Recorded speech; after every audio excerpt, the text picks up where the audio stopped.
Sorry, ferry captain explains delay. A South Korean captain, standing in handcuffs before reporters, defended his order to delay the evacuation of his sinking ferry, CNN affiliate YTN reported early Saturday. The Coast Guard says 40 dives are planned for Saturday. Divers have found 3 bodies on the third deck, the Coast Guard says. Captain Lee Jun-sok has been charged in connection with the ferry's sinking.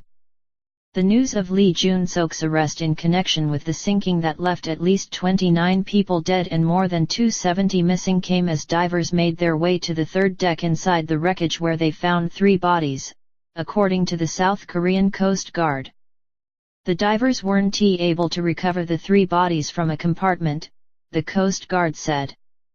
Another 40 dives are planned for Saturday in an attempt to get inside the ferry, the Coast Guard's KOH Myung-sok told reporters. Lee has been charged with abandoning his boat, negligence, causing bodily injury, not seeking rescue from other ships, and violating seaman's law, state media reported, citing prosecutors and police.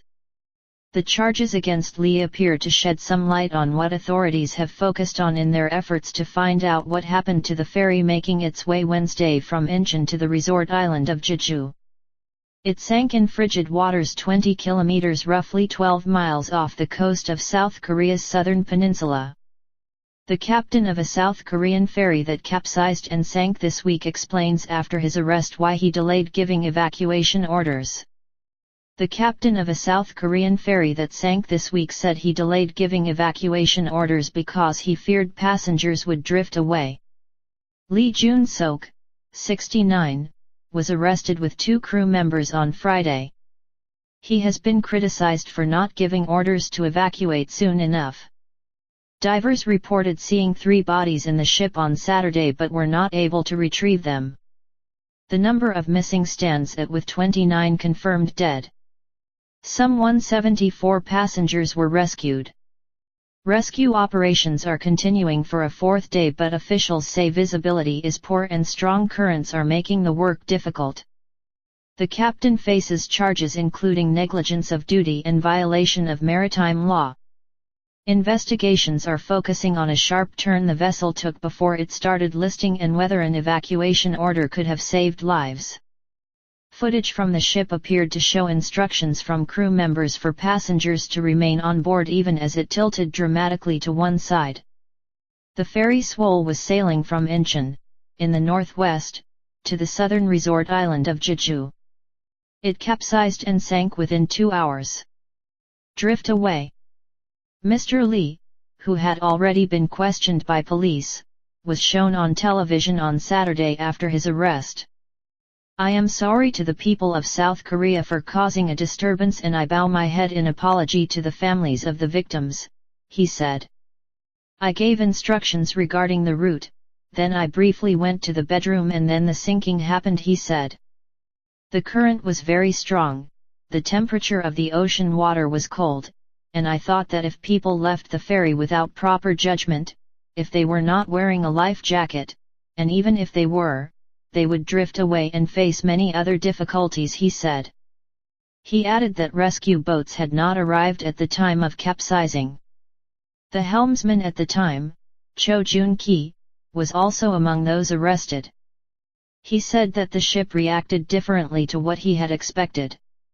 There was a mistake on my behalf as well, but the steering gear of the ship turned further than it was supposed to, he told reporters. According to documents seen by the Associated Press news agency, maritime safety officials recommended a full evacuation of the ship 5 minutes after a distress call was raised. But a crew member told the agency that it took the captain 30 minutes to issue the order. Some experts believe the ship's tight turn could have dislodged heavy cargo and destabilized the vessel, while others suggest the sinking could have been caused by a collision with a rock. Messages and phone calls from those inside painted a picture of people trapped in crowded corridors, unable to escape the sharply listing ferry. Officials say air has been pumped into the ship to aid any people trapped inside and to help refloat the vessel. Bodies spotted. The South Korean Coast Guard said on Saturday that a civilian diver had seen 3 bodies through a window in the 4th floor of the ship. The diver was not able to retrieve the bodies because of floating objects and time restrictions on diving, the Coast Guard said. Choi Sang-won, deputy director of the National Coast Guard, said nets would be placed around the sunken ferry to prevent any bodies drifting away. Some 350 of those on board were students from Danwon High School in Ansan, a suburb of Seoul, who were on a school outing when the ferry sank. Hundreds of relatives of those on board have been camping at a gymnasium on Jindo Island near the scene of the disaster.